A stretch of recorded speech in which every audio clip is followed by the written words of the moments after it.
शब्द संदेशा कहते हूँ भिन्न भिन्न भेद विचारे, इसको माया जाड़ियों ये 9-10वां अवतार। कृष्ण कन्हैया राम को ये जीव कहें अवतारे, हिरणाकुश नरसिंह है ये सब माया विस्तार। वो तो अचल अनूप है नूरी दे शरीरे, ये करता हो उतरे ये माया के रघुवीरे। दुनिया करता बनकर आए थे रामकृष्ण कहते माया के रघुवीर थे ये अमर नहीं है। धरता को करता कहें ये बड़ा अंदेशा मोहे, पारस पद बैठा नहीं तो जिसको कहिए लो। जब तक इस आत्मा को ये कंप्लीट कोर्स सत मंत्र अधिकारी से प्राप्त होकर जब मिलता है तो ये पारस का काम करता है। और जब तक जिसको ये मंत्र नहीं मिले हैं वो चाहे कितना शक्तिशाली दिखा, कितना दृढ़ दिखा, जब तक जैसे लोहे को पारस नहीं टच हुआ तो लोहा ही है वो। तो तुम नक्की से ये भगवान दिखे थे रामकृष्ण, इनको ये मंत्र प्राप्त ना होने से ये जीव के जीव ही थे, इनका मोक्ष नहीं। धरता को करता कहें ये बड़ा अंदेशा मोहे, पारस पद भेंटा नहीं जिसको कहिए लो। लोक अलोक दीप सब ये पूर्ण पद प्रकाश, धौल धरणी सब जावेंगे एक थिर रैसी आकाश। अब क्या बताते हैं, घट में शोक सिलसिला ये सूतक बड़ा अंधेरे, ये दम गिनती के दिए भाई फेर सके तो फेर। जैसे एक समय जब गरीबदास जी कथा समझाया करते थे किसी को, तो भक्त आकर कहते थे कि महाराज 100 टेंशन शरीर में दिन मन में रहती है, लड़की का विवाह करना है, वर्षा हुई नहीं, कुछ साधन हो नहीं रहा, बता कैसे भजन बनेगा। तो परमात्मा का दास जी कहा करते भक्ति करोगे तो सारे काम होंगे। कहने लगे जी देखेंगे भक्ति फिर बात बनेगी। अब कहने का भाव ये है कि तुलसीदास जी कहते हैं तुलसी पिछले पाप से हरि चर्चा ना भावे, और जैसे जोर के वेगते भाई भूख विदा हो जाए। किसी व्यक्ति को बुखार हो गया, वो मलेरिया, तो उसको रोटी जो प्रतिदिन खाया करता था, स्वादिष्ट भोजन भी कड़वा लगा, जीभ पर नहीं रखा जाता। काजू किशमिश और संतरे सेब ये भी कड़वे लगते हैं। अब वो वस्तु पदार्थ कड़वे नहीं है, कड़वे उसके शरीर बुखार ने यानी ज्वर ने, टेम्परेचर ने उसके बॉडी की व्यवस्था बिगाड़ दी, जिससे उसने मीठी वस्तु भी कड़वी लग रही है। इसी प्रकार जिन प्राणियों के ऊपर पाप कर्म का घना दबाव होता है, ये राम नाम के मनुखा दाख और सेब संतरे, यह तो घनी अच्छी चीज है, लेकिन उसको अच्छी नहीं लग रही, कतई स्वादिष्ट नहीं लगती, रुचि नहीं बनती। रागनी सुन लेगा, गाने सुन लेगा, कि तो नाच देख लेगा, कूदा उछल कर लेगा, राम नाम की कह देने फिर देखूंगा। तो उसका कारण यह है कि उसके पाप कर्मों ने इतना डिस्टर्ब कर रखा है उसकी आत्मा को कि उसको अच्छा ही नहीं लगता। ऐसी कड़वी लगती है परमात्मा की वाणी जैसे उस रोगी को लगती है। उसका ट्रीटमेंट क्या है, कुनीन खानी पड़ेगी, कड़वी कड़वी फांकी मारनी पड़ेगी, ना चाहते हुए भी खानी पड़ेगी। और जब छुटकारा न मौत है तो वो रोगी फिर नाच दी खाता है कुनीन, और फिर स्वस्थ हो जाता। जब देखा उसकी दशा, ऐसी भूख लगती है उसको कि सूखी रोटी हो ना, सब्जी ना हो घर पर, घर वाले के सब्जी बन जाए 10 मिनट डट जाए ना, सूखी दे दे। अब लगी भूख जबकि, और जब सब कुछ स्वादिष्ट बना के दे रहे थे वो भी नहीं सुहा रहा था। तो इस प्रकार कहते हैं कि जिस व्यक्ति को परमात्मा समझाने की, गरीबदास जी समझाने की चेष्टा किया करते थे, तो वो यूं कहा करता जी बहुत काम है, फलाना काम है, ये करना है, वो करना है। अब कैसे कोई टेंशन हो जाती है, मंत्र भी ले लेते थे, भजन नहीं कर पाते थे, ये बहाने बनाते थे। अब जैसे एक समय एक दरोगा जी SHO पुराने समय में घोड़ी पर बैठकर किसी दूसरे गांव में जा रहा था किसी काम बस।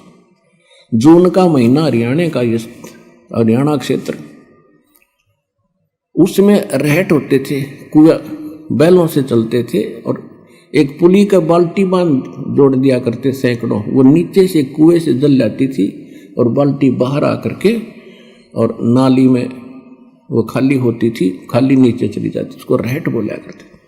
और वो बैलों से चलाया जाता था, तो जो वो कोल्लू बनाया जाता था वो भी चर चर करे, उसका लंबा एक पार्ट होया करे, लंबी लाठी लठ, वो भी चर चर करे। और वो जब वो रहट चालो वो पत्ती, वो बाल्टी भी चर चर खड़ खड़ करे। वो घोड़ी पर बैठा आ रहा था, दोनों को प्यास गजब की लग रही थी। अब दरोगा जी ने सोचा कि सामने पानी चल रहा है, पानी पिएंगे, घोड़ी को पिलाऊंगा। वहां निकट आया और वो घोड़ी में एक समस्या थी कि वो इस आवाज से बेदकगी, हड़कगी। वो निकट आई और एकदम भाग के दूर खड़ी होगी। तो दरोगा जी ने कहा कि किसान, ये चोंचों को बंद कर दे भाई, मेरी घोड़ी डर रहा है। उसने वह बैल रोक दिए, वह चोंचों बंद होगी। जब तक वो घोड़ी लेकर निकट आए इतना पानी चला गया खेत में, वह खाली नाली थी, रेतीला जमीन थी और साथ पीगी।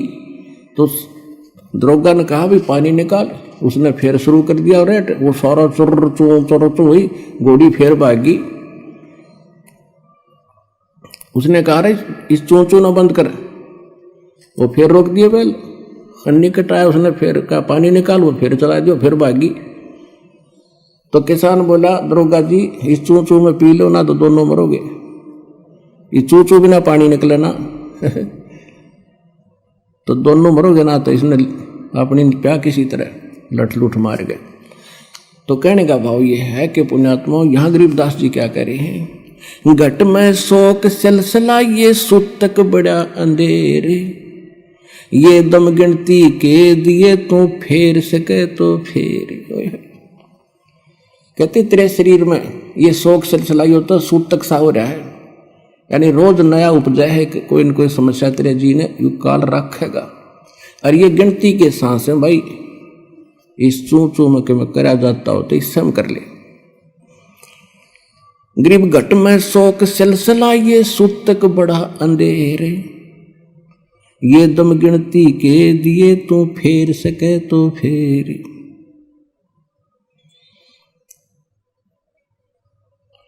अब क्या बताते हैं, तोड़ पिंजरा ले गई ये मंजारी मुस्काले, कहते बाका पर्दा महल का कोई न जाने भेवे, और बिन सतगुर क्यों पाई ये वो अटक रहा सुखदेव। तोड़ पिंजरा ले गई ये मंजारी मुस्काले, कृष्ण कन्हैया पर चली वो बाली झिमर की बाले। होय होय। अब क्या समझा रहे हैं कि जैसे भाई ये काल ऐसा जालिम है, जैसे चूहे को बिल्ली पकड़ ले जाती है अचानक, और वो भी मस्त होता है अपने परिवार में, और कहते इस काल ने तुम्हारे भगवान के ऊपर, कृष्ण कन्हैया पर चली वो बाली झिमर की भाल। वो तीर मारा उसने, उसकी वो भी नहीं सोच रहा था, राजा था वो कौन सा मरना चाहा था, और उसकी मौत होगी। फिर क्या बताते हैं, बाके पर्दे हम गए भाई सतगुर के उपदेश, शिव ब्रह्मा विष्णु रटत हैं वह पार न पावे शेष। जहां मैं गया हूं वहां पर ना तेरा ब्रह्मा जा सकता, ना विष्णु ना शिव, और ये शेष नाग को भी तुम कहते हो बड़ा वजन करता है। देखो वजन उस सत्य मंत्र का हो तो बात बने।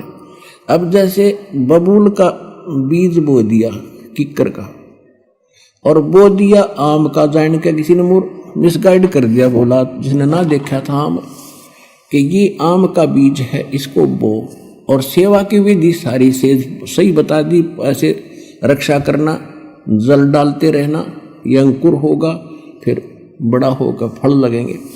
अब जैसे ही सतनाम और सारनाम इस कंप्लीट कोर्स के अतिरिक्त जितने भी भगत श्रद्धालु जिस संतों पंथों में हैं, वो सभी मोक्ष और भगवान प्राप्ति के लिए प्रयत्नशील हैं और उनसे दीक्षा ले रखी है।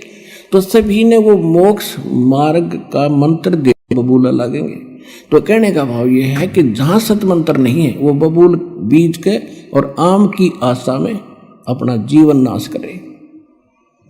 और वो आम का बीज सतलोक आश्रम बरवाला जिला हिसार के अंदर।